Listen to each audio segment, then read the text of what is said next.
Hi, my name is Michael White, mix engineer and founder of the MPG Music Production School. In this video, we're going to take a detailed look inside the H-Reverb plugin by Waves.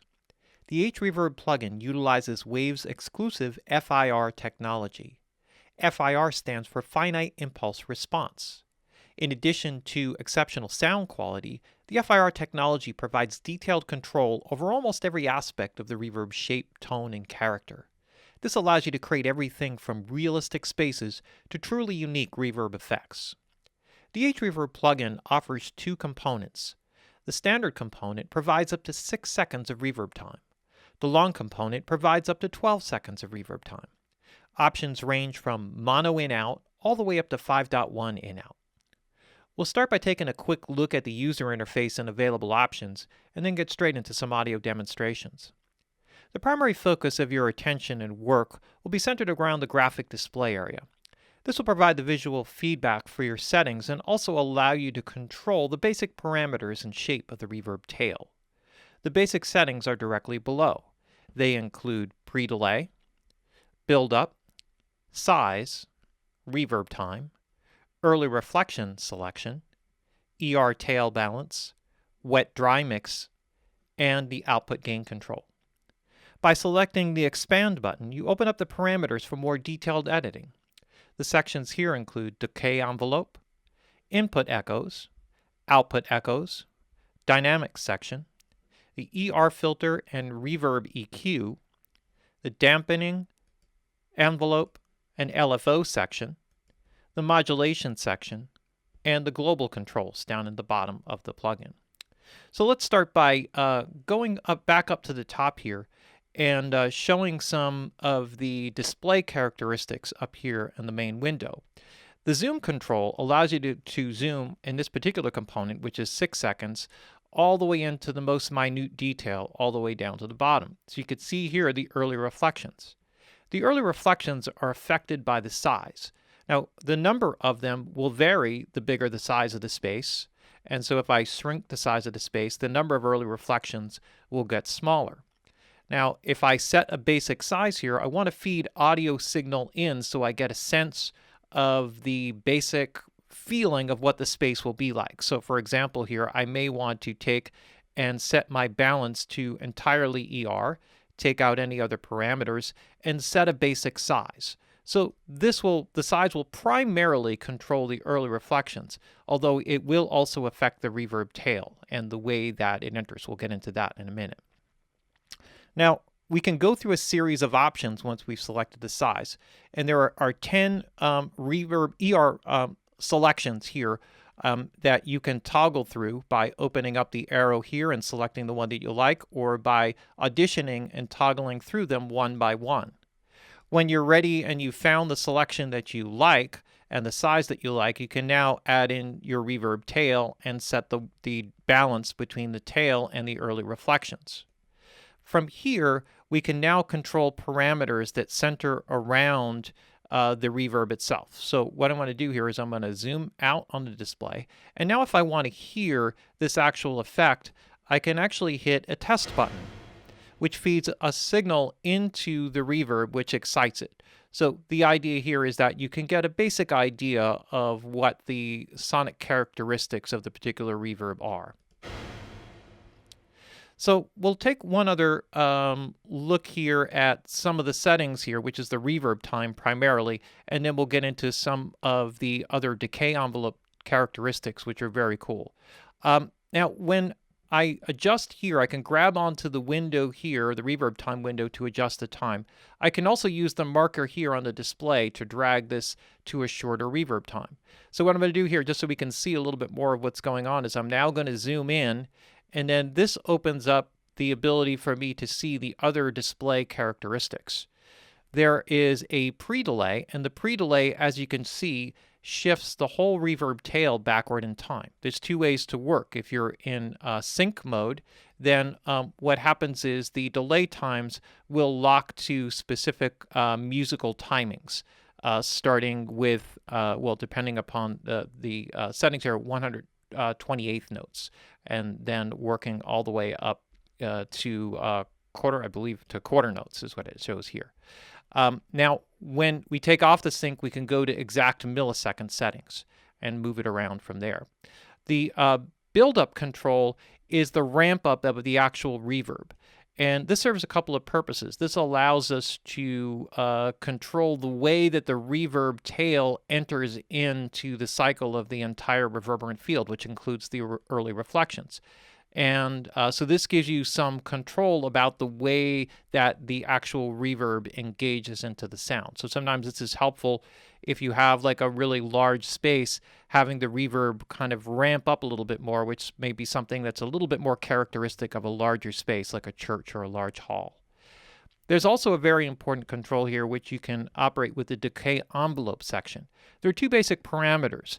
They are the decay envelope time, called X time, and the X gain control. Now, what this does, and I can grab the display here and move this marker around, this allows me to control the shape of the reverb tail and how it decays. So this is very important in terms of just being able to control the two settings simultaneously.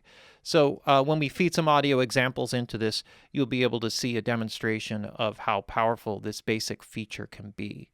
Now, one other control that's important here is the density control. That's also part of the decay envelope section. So this will determine the actual density of the reflections. So at its maximum gain here, you could see this is pretty much solid in color. And then as we decrease it, you could see that it clears out a little bit, just to kind of give you a visual graphic indication of what's going on. Otherwise, the basic parameters here of the early reflection filter and reverb EQ just allow you to basically do the same, the basic things that you can do with any of the Waves plugins, which allows you to just shape and control the frequency response pattern of the early reflections and the reverb. There's also a damping control, and the damping control is different from the from the EQ section in that what it does is it controls the actual reverb time at different frequencies. So by adding in high or shelving in, for example, here high frequencies, we're adding more reverb time at those high frequencies, not adding more high frequency. The effect will sound similar, but it is different. Now, let's go straight to an audio example. So what I have queued up here is a basic drum room. And so let's start by having a listen to this, and then we can start to dig into some of the more specific parameters of each of the individual effects.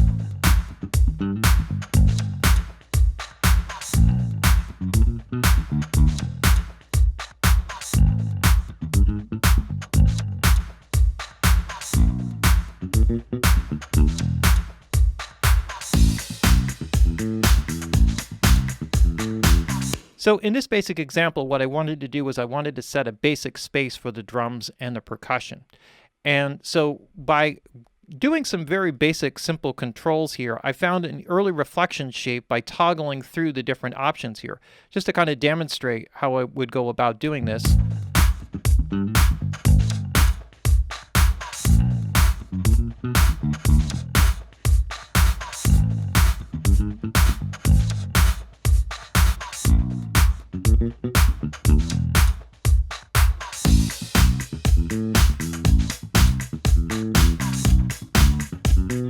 I'm going to go with number 4 here, just for an example. I could also adjust the size control here, but I like the size of the basic space here, so we'll kind of leave that alone. And now I can mix in the ER tail balance.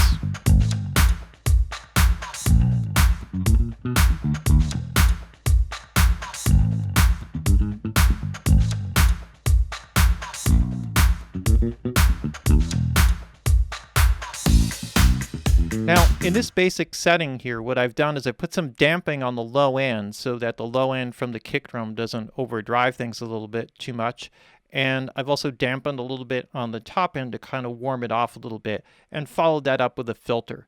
The early reflections are practically flat. There's a little bit of a roll-off on the top end, but that gives us a basic idea. So the little white star marker right here will work with this particular gain control, and this is the frequency for the early reflections. And then otherwise, in the EQ section, you have a low shelf, high shelf, and 2 midband parametrics with Q controls. So this gives you most of the basic functionality in terms of just being able to kind of EQ the reverb, and you'll see this in some of the other demonstrations that we have.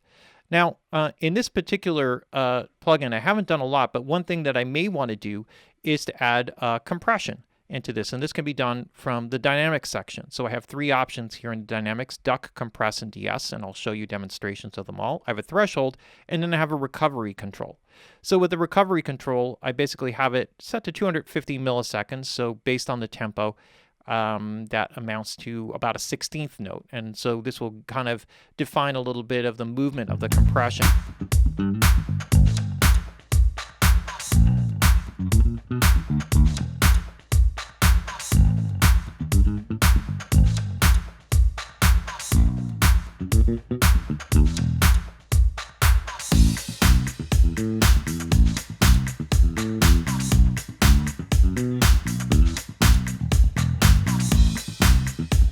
So what you could hear there is just having a little bit of compression adds a little bit of pumping and breathing and solidity. And depending upon the sound effect, you'll see in some of the other demonstrations a little bit later that some of these options come out a little bit more. So let's move on from this here and go on to the snare reverb, just to kind of show you what's going on with this.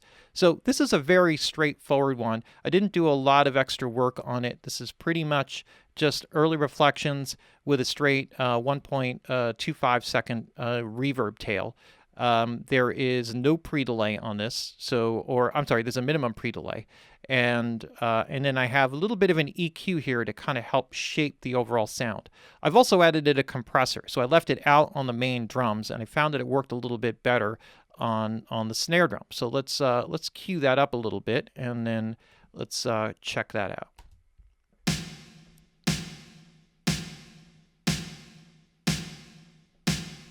Okay, so pretty straightforward here. Let's listen to that in the context of the rest of the drums.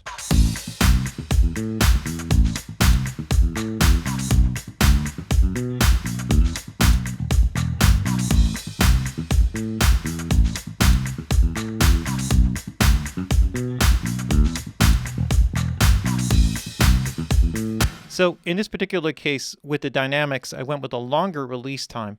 And let's just audition that in and out real quick so you can hear the effect of that.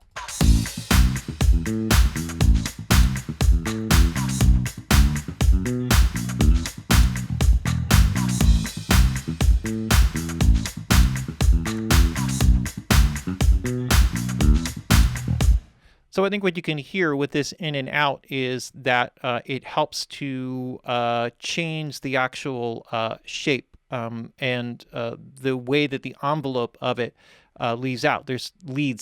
Now, there's 2 basic ways of dealing with this. So if I actually switch over here, I can also adjust this parameter with the X time and X gain. So this, I'll just kind of show you, give you a short demonstration here of how this can be a very effective way of accomplishing a very similar thing.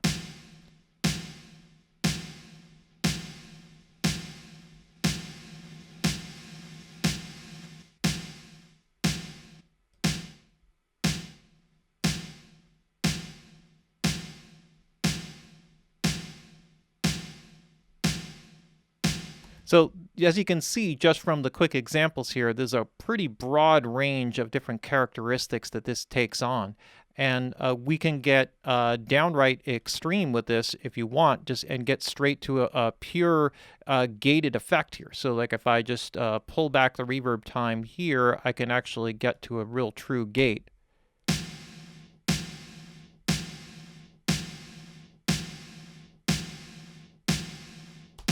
And I can control that basic characteristic and make it as short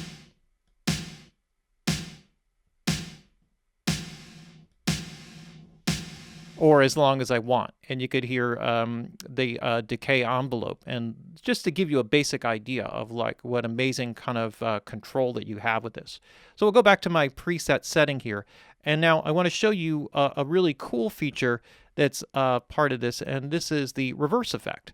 So what I have here is I have an automated send, but I'm going to open up a straight one here so you can hear this. So by hitting the reverse button, what I've done is I've set up a reverb here without any early reflections. And so all I've done from there, and I can excite it just so we can hear an example. It helps if you unmute it. And now what I'm going to do here is I'm going to reverse it, and now we'll hear the effect of this.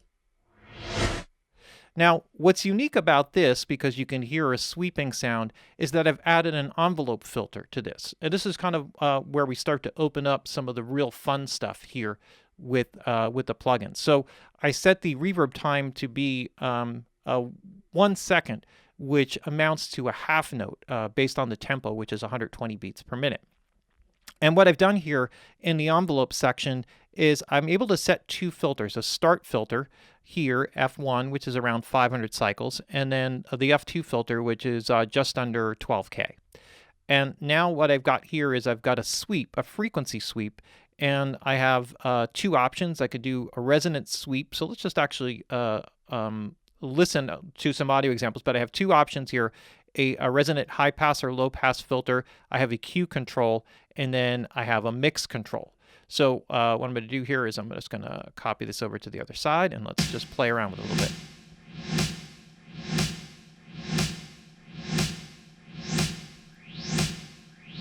So I can increase the resonance or make it more subtle.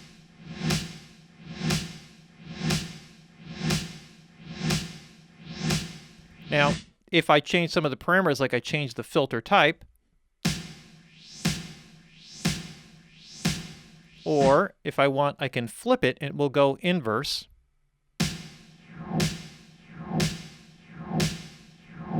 So this gives me the ability to control, just some of the basic characteristics. I can also pull out the attack time so that it swoops up and down, and set my timings that way.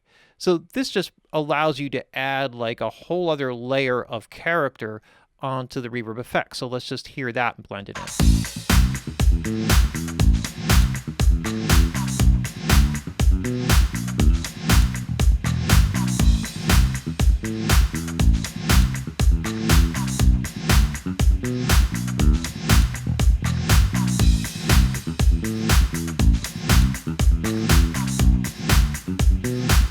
And if I wanted to change the basic shape, this is another place where the decay envelope can come in really handy. For example, if I wanted to kind of swoop in a little bit faster,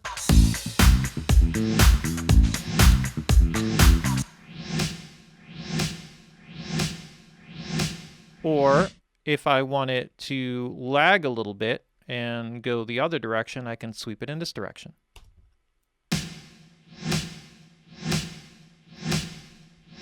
So let's hear those two options against each other.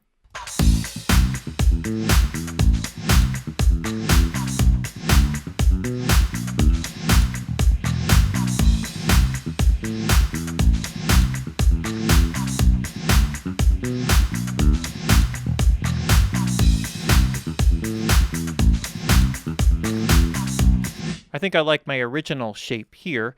So we'll stay with that and kind of move on, also because I've set up the rest of the sounds kind of accordingly. So let's move along from here to one other quick one. So this is sort of a unique one. One of the more difficult things to get a good reverb sound on is the bass. And I did a kind of an unusual thing, because I normally would do something like this in a send return configuration, but just to kind of show off the plugin in a wet-dry insert configuration, what I've done is I've put a mono to stereo output one on the bass. And this is going to demonstrate some other characteristics of the H-Reverb plugin. So what I've done here, as you can see, I'm zoomed in all the way that I can zoom in. So I have a very, very, very short reverb spike in here. So you can see the total reverb time is basically 130 milliseconds. And no pre-delay.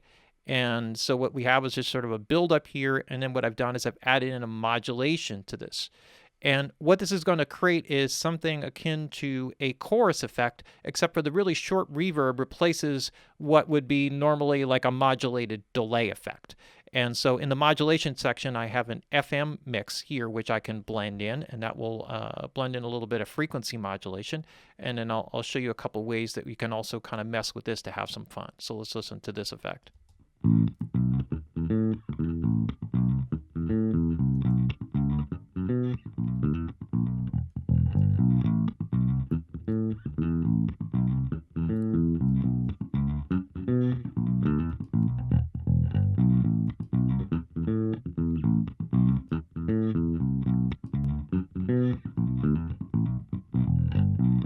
And the really cool thing I like about this is that it gives like a really cool modulated effect, but it also gives this sense of depth and separation and distance to it. So that's like a simple way to use the FM mix and the modulation in there. Otherwise, all I've done here is just shaped a little bit with the EQ and also warmed up the top end a bit just to kind of make the bass not too noisy going into the reverb. So let's hear that in the track. And I have a wetter version and a drier version. Let's see which one works better.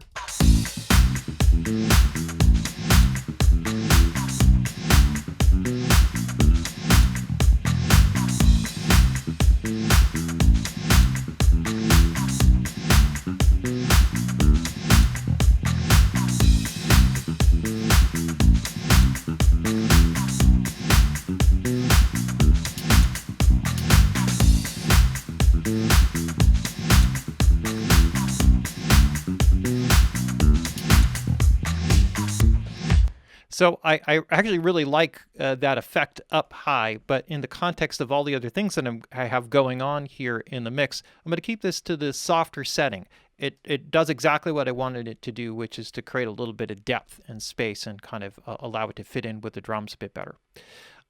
Let's move on up to the next one, which is a short guitar reverb. So this is something that I set up here, which also shows off a little bit of frequency modulation.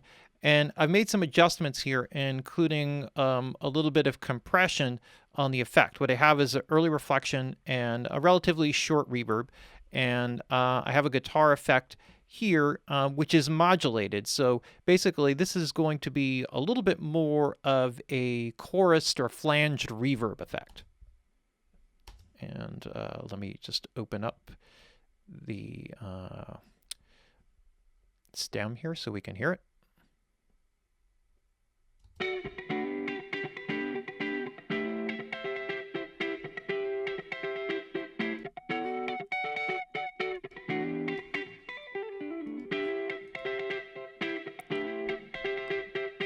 Now, if that feels a little bit too long, I can shorten it a little bit.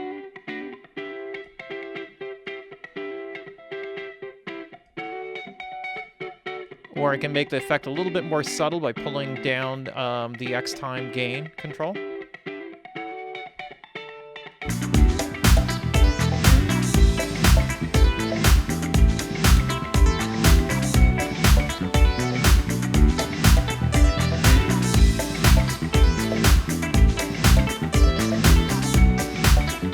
I kind of like the smaller setting and tighter setting in there. Kind of gives it like a nice focus to the guitar.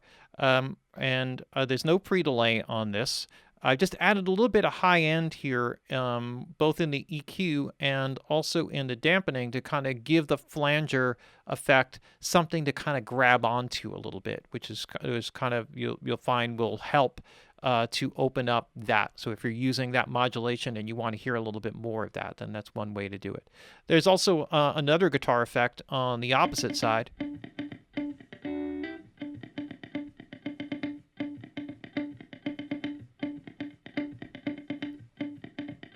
And this is just with a simple 10 millisecond pre-delay, just a really short reverb, just to kind of give a little depth. All right, so that just kind of helps to create a little space there to kind of make it fit in a little bit with the drums. So let's listen to that. Okay.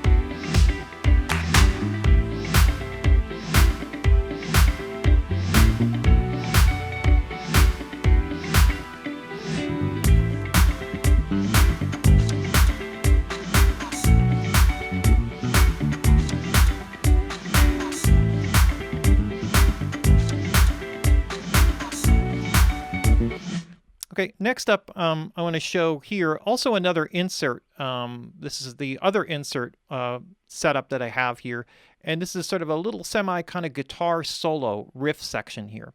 And in this one, what you'll notice here is that I use the LFO section.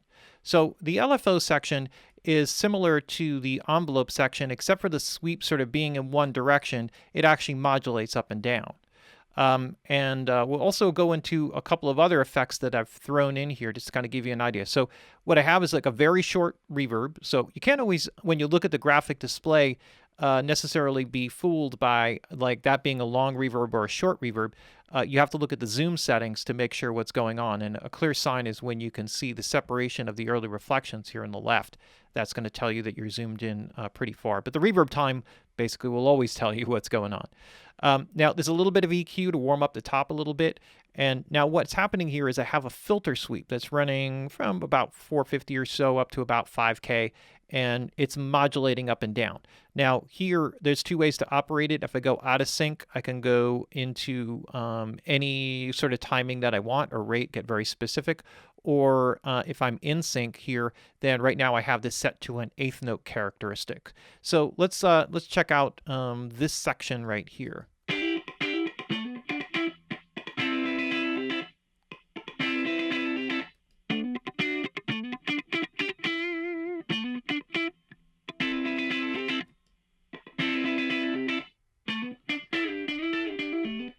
So what it does, it gives a little bit of a wah kind of effect where you can feel the sweep of it going up and down. So just to kind of demonstrate how that could be changed, let's just take this here. I got the mix at 100%.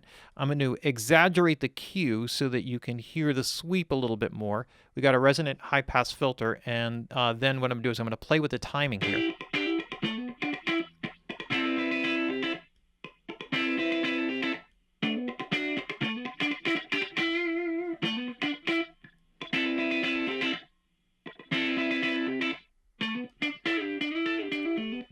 So there you can hear the full frequency sweep, or like a sharper there by adjusting the Q. What I'm going to do is I'm going to go back here, and what this does is it creates a little bit of a kind of spread, highlighted, environmental kind of sound. So when it gets to this section of the song, what you'll hear is the guitar sort of stands in its own space, and that was the idea of the effect.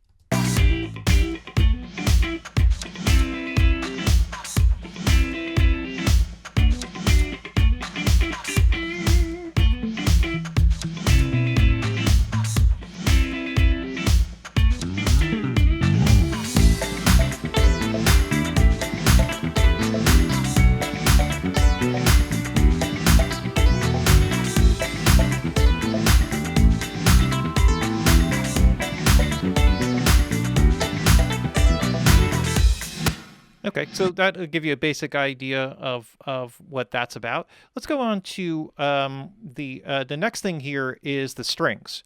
And so what I've got here is I put a little automation on there at the very end so that increase the reverb time just to extend the tail of it.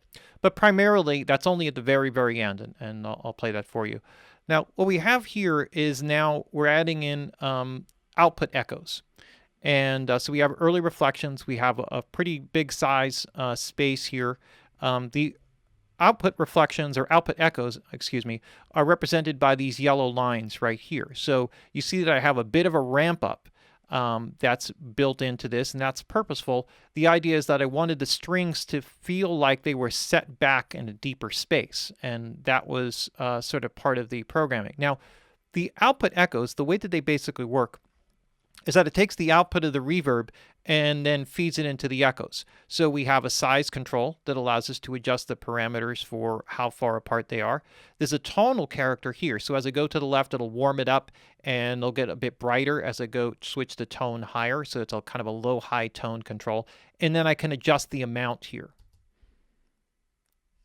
And let's see, should be able to hear this effect with the strings and horns. Here we go.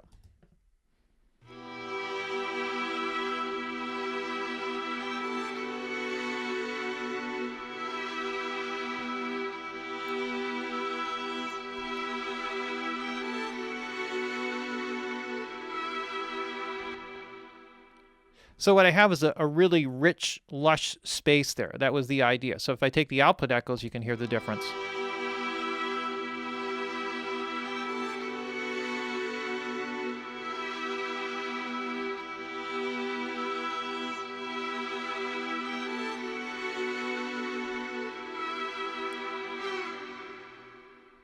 So I wanted that to have like a deep, rich character. I kind of rolled back here with the damping down. I raised up the EQ on the low frequencies a little bit here. I also did a little bit here to kind of add in some of the warmth for the strings and warmed up the top end here as well. And also added here down in the global section an analog control. I put this on, and what this does is it applies sort of like an NLS harmonic distortion kind of processing. I also did a compressor on here with a long recovery, and the idea of the longer recovery is because the reverb is longer, it's just meant to sort of smooth out the reverb a bit. Now, let's take a listen to this.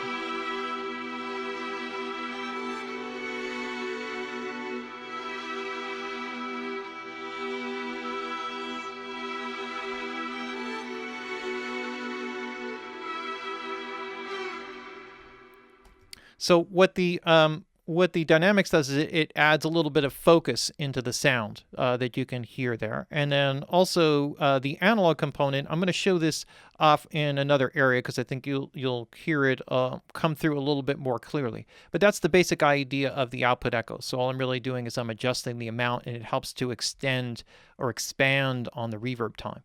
Now, the section at the very end was just an automated extension.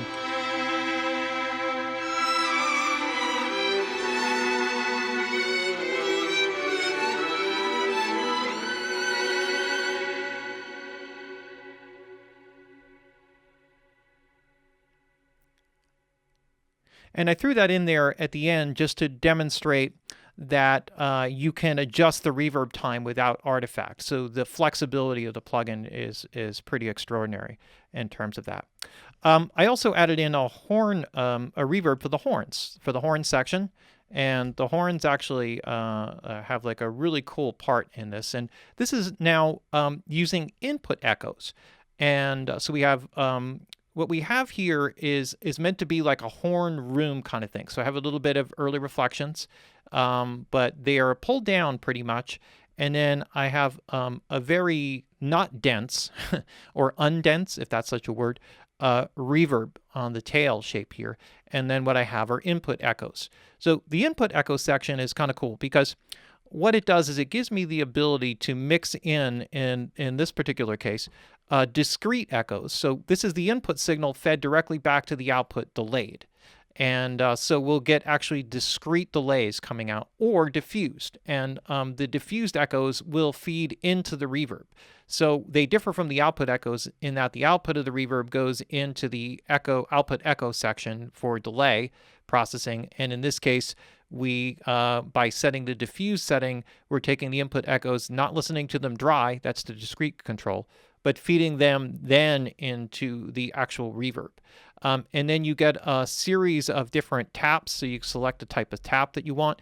If you find out that the setting here, like say for example, like you see a 2-tap for eighth notes, but you really wanted quarter notes, this is where you can go over here to the tempo section. And if I now change the tempo here to 60 instead of 120, now that delay time, that eighth note delay time effectively doubles. And then I would be able to get that input echo at that longer section. So let's listen to the horns here.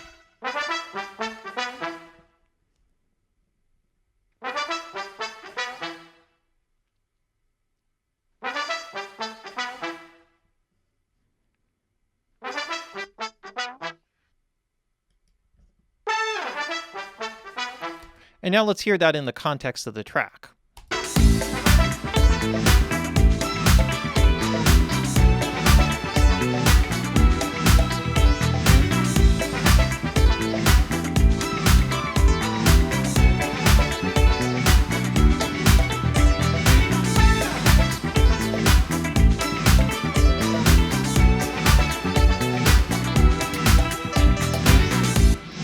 So what you have here with all these different effects is that you can really hear the depth of the string reverb and the power of the horns. in here. I also put a compressor on the horns, and I'm going to show you in the upcoming ones a little bit of de-essing and ducking as we get to the vocal section. So this time I'm going to actually unmute the vocals first so that we can hear them when I solo it up. And let's move on to let's move on. Let's start with the background vocal reverb and talk a little bit about this. So I'm going to mute the other two vocals here. So I have a compilation, a stereo compilation of background vocals here. And so what I have here is a basic reverb, relatively short, but it also has, I'm creating the length by using a 4-tap and feeding very little discrete and pretty much more diffused energy into the actual reverb to help create length. So there are two ways to create length. One is to create it by sending your reverb time longer. But then you sort of have like a much smoother style kind of reverb. But if you want a little bit more character added into the reverb, then one of the ways of doing that is by using the input echoes. So now once I have this set in there, those start to add a little bit of the layers in here. And in this case, what I've applied is a little bit of de-essing because the vocals here are a bit essy. They're sibilant.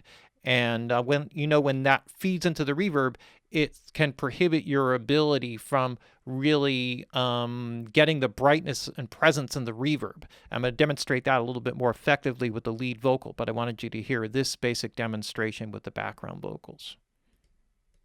Your legs start to give up on you, still run the race. Yeah. It's just what we have to do to just claim the fame. That's who we are. Ain't no stopping. Trust who you are. Ain't no stopping. That's who we are. So if I add more diffused energy. Ain't no stopping. Trust who you are.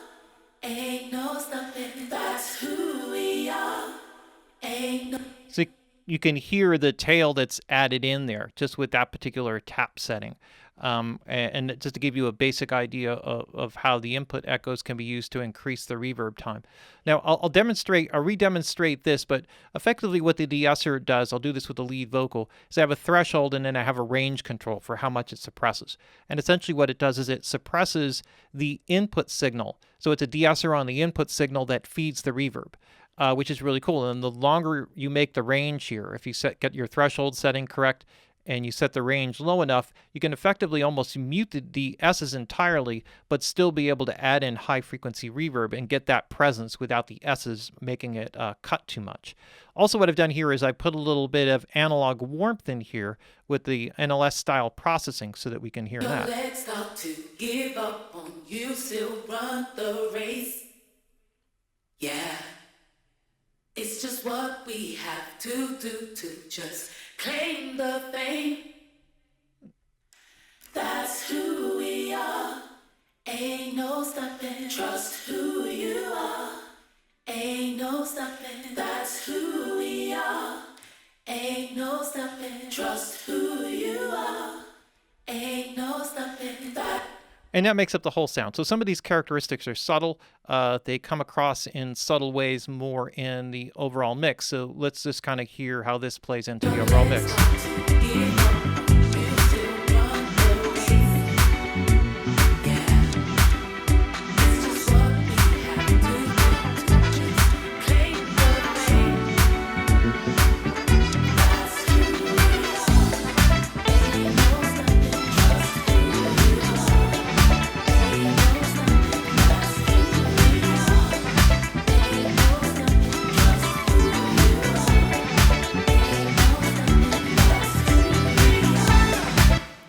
Okay, so that gives you a basic idea of what's going on with that.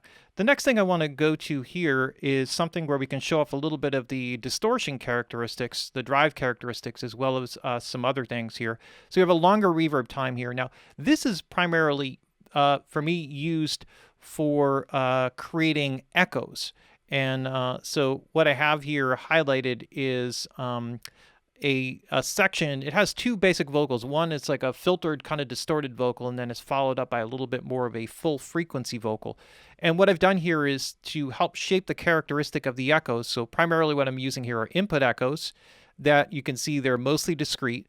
And what I've done here is I've set the tempo to 60 BPM instead of 120.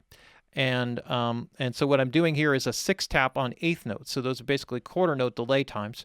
And then what I've done is I've fed a fair amount of that into the actual directly to the output. And then I have some of that feeding also into the reverb. So this is like a very common thing where you bring back delays, and one of the ways that you add depth is by feeding the output of those delays into reverb, and then you can kind of control the characteristics of it. So here, what's interesting is in the dynamic section, I'm using the duck function. And in this case, what that means is that when the actual vocal is feeding into it, it's actually suppressing the echoes. And then once the vocal releases, then the echoes come back out. So I can determine how quickly those echoes recovery here with the recovery time, which is in milliseconds. And so I've shaped all this basic stuff. Let's get right to listening to it.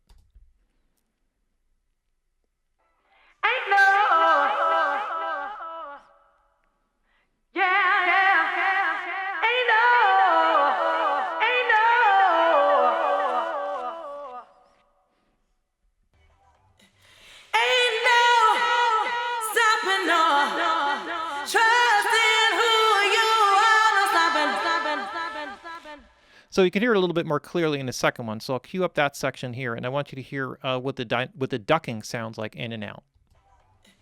Ain't no stopping, no. Trust in who you are, no stopping. Ain't no. So you can hear there with the ducking out how the echoes sort of press right up against the vocal, whereas when it's in, you can hear the vocal clearly, and then the echoes sort of follow. Ain't no stopping, no. Trust in who you are, no stopping. So this was just to show how you can work with the input echoes and the output echoes to create basically what amounts to a delay effect. Now, I did try something here which is sort of fun, which is to apply an inverted reverb onto this, and I've also applied an envelope sweep here. So let's listen to this. Ain't no stopping, no. Trust in who you are, no stopping. Ain't no. So that's kind of fun because it gives you like a real, very, very dynamic effect. I was fooling around with this and came up with that, and we'll A/B the way that sounds in the track and see which one sounds better. Ain't no stopping, no. Trust in who you are, no stopping. Ain't no. Let's try it the other way. Ain't no stopping, no. Trust in who you are, no stopping. Ain't no.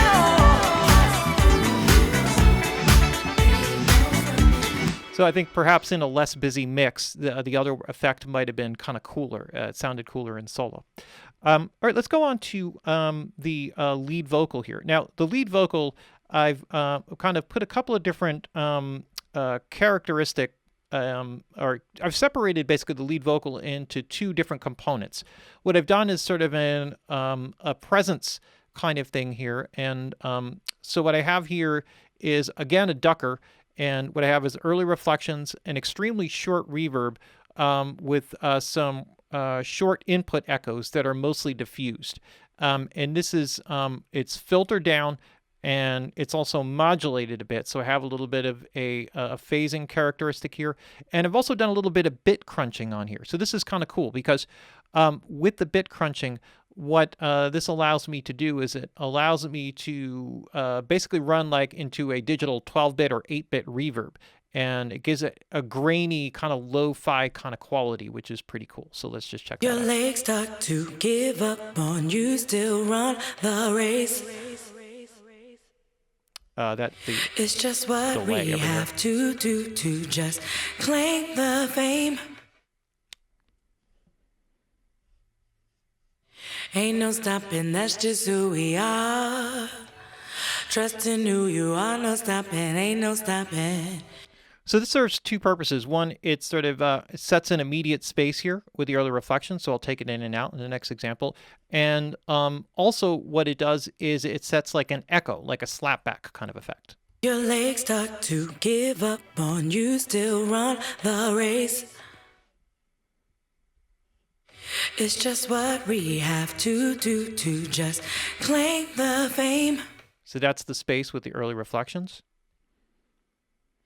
Ain't no stopping, that's just who we are.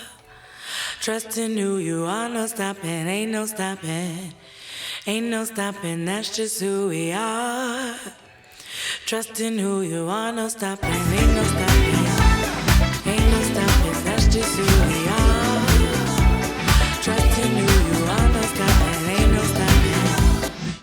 So that'll add a little bit of the just kind of give this a little bit of a space to the vocal, so it sort of separates. And then I have a longer reverb which is added in here. And so what I'm going to do with this here, I'll just put this out separately, and let me open this up. So this is really straight ahead, so there's not a lot of extra stuff included here except for the de-essing. And what I wanted was a pretty bright and present reverb on the vocal, so I could raise it up in the speakers a little bit. And I'll demonstrate this with the de-essing in and out, because this is really the main character. Your legs start to give up on you, still run the race. It's just what we have to do to just claim the fame. Ain't no stopping, that's just who we are. Trusting who you are, no stopping, ain't no stopping. Ain't no stopping, that's just who we are. Trusting who you are, no stopping, ain't no stopping.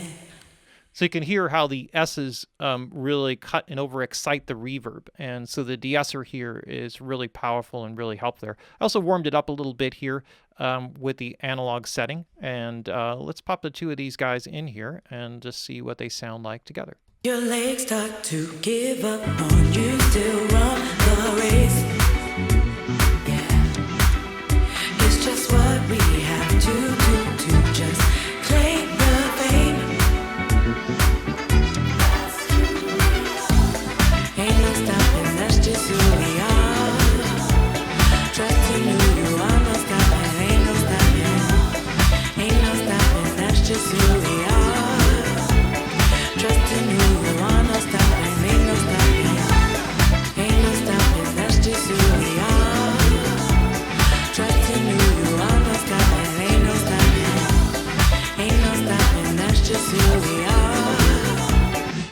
So I want to give you just a basic idea because I've purposely made this mix very wet, just to show that something at 120 beats per minute that can often represent or present a lot of problems in terms of putting reverbs.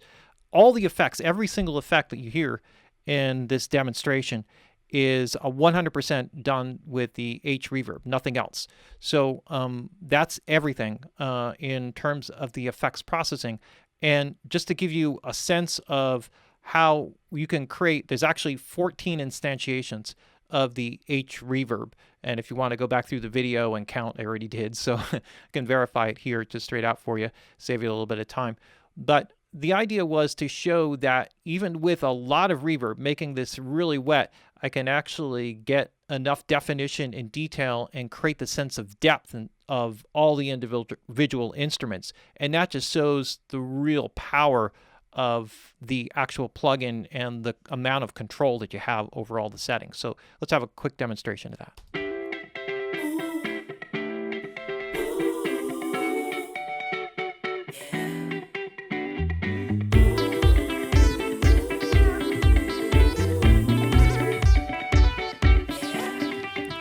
It's enlightening who we are. Don't have a manual, but together we can use a start. We are standing just feet apart, not recognizing the reflection of a superstar. When your legs start to give up on you, still run the race. Yeah, it's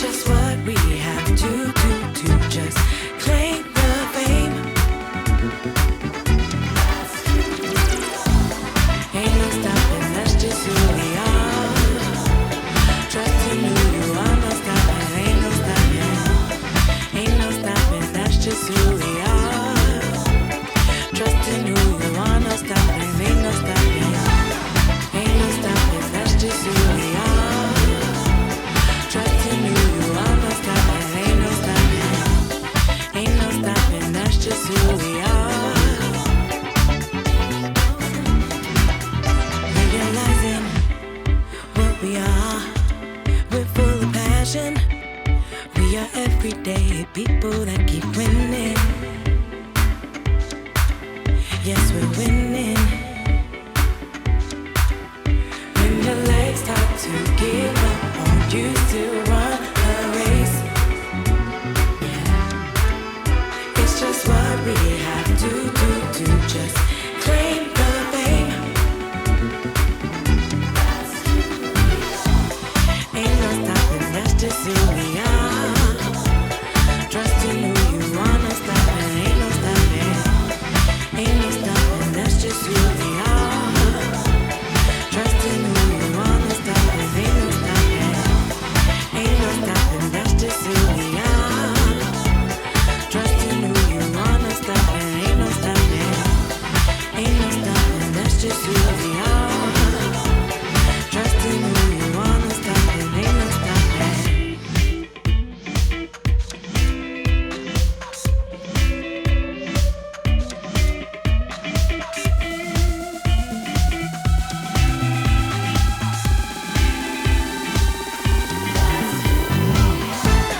Ain't no stopping, that's just who we are. Trusting who you wanna stop and ain't no stopping. So I think you get a basic idea of the amount of depth. Again, a little bit exaggerated on the reverb for the effect, just to give you an idea. The one quick thing that I didn't go over was the drive, which you really hear in this, which adds a bit of distortion characteristic. And this is also a very cool way of bringing out some of the other effects like the modulation. So just kind of pushing that a little bit can help to give an edge to everything. And when you combine that with the dynamics, with the input and output echoes, with the control over the decay envelope, with the different filter sweeping, LFO envelope or normal damping, the number of early reflections, which all sound great, the amplitude modulation and frequency modulation. The amplitude modulation is another one that I added in to the long reverb, and the idea for the vocal. And the idea of the amplitude modulation is that it creates some alteration or movement in the gain